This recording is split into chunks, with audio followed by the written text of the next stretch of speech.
പതിറ്റാണ്ടുകളായുള്ള തങ്ങളുടെ സ്വപ്നം യാഥാർത്ഥ്യമായതിന്റെ സന്തോഷത്തിലാണ് ഓങ്ങല്ലൂർ വാടാനാംകുറിശ്ശിക്കാർ. പട്ടാമ്പി പാലക്കാട് റൂട്ടിൽ വാടാനാംകുറിശ്ശിയിൽ എത്തുമ്പോൾ ഇനി കുരുക്കിൽപ്പെടാതെ സുഖമായി സഞ്ചരിക്കാം. വാടാനാംകുറിശ്ശി റെയിൽവേ ഓവർബ്രിഡ്ജ് എന്ന ആ സ്വപ്നം ഇപ്പോൾ കൺമുന്നിൽ പൂവണിഞ്ഞിരിക്കുന്നു. 90% പണികൾ പൂർത്തിയായ പാലത്തിലൂടെ വാഹനങ്ങൾ ഓടിത്തുടങ്ങി. അവസാന മിനുക്കുപണികൾ കൂടി പൂർത്തിയാക്കിയാൽ പാലത്തിന്റെ ഉദ്ഘാടനവും ഉണ്ടാകും.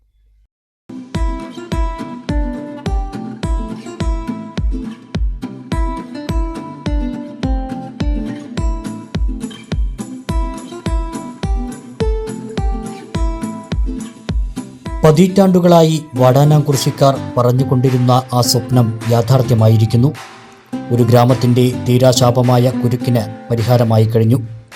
വാടാനാംകുറിശ്ശി റെയിൽവേ മേൽപ്പാലത്തിലൂടെ കഴിഞ്ഞ ദിവസം മുതൽ വണ്ടികൾ ചീറിപ്പാഞ്ഞു പോയി തുടങ്ങിയപ്പോൾ പൂവണിഞ്ഞത് ഒരു നാടിൻ്റെ വികസന സ്വപ്നങ്ങൾ മാത്രമല്ല, മാറിയത് ആ നാടിൻ്റെ മുഖച്ഛായ തന്നെയാണ്.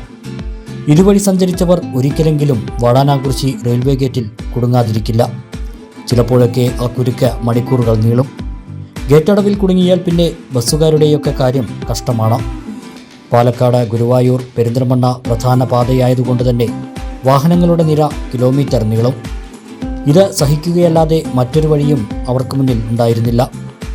അവിടെയാണ് ഇപ്പോൾ മേൽപ്പാലം എന്ന സ്വപ്നം യാഥാർത്ഥ്യമായിരിക്കുന്നത്. 90% പണികൾ പൂർത്തിയായ പാലത്തിലൂടെ കഴിഞ്ഞ ദിവസം മുതൽ വാഹനങ്ങൾ ഓടിത്തുടങ്ങി.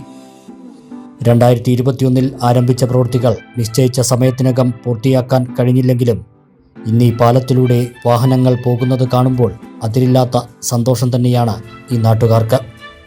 680 മീറ്റർ നീളത്തിൽ 10.15 മീറ്റർ വീതിയിൽ 2 വരി റോഡും നടപ്പാതയോടും കൂടിയാണ് പാലം നിർമ്മിച്ചിട്ടുള്ളത്. 32.49 കോടി രൂപയാണ് ചിലവ്.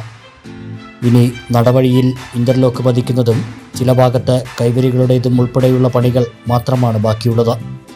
ഇതുകൂടി പൂർത്തിയാക്കിയാൽ ഇലക്ഷൻ റിസൾട്ടിനു ശേഷം പാലത്തിൻ്റെ ഉദ്ഘാടനമുണ്ടാകും. ആ ചരിത്ര നിമിഷത്തിന് കാത്തിരിക്കുകയാണ് വാടാനാംകുറിശ്ശിക്കാരും ഇതുവഴി യാത്ര ചെയ്യുന്നവരും.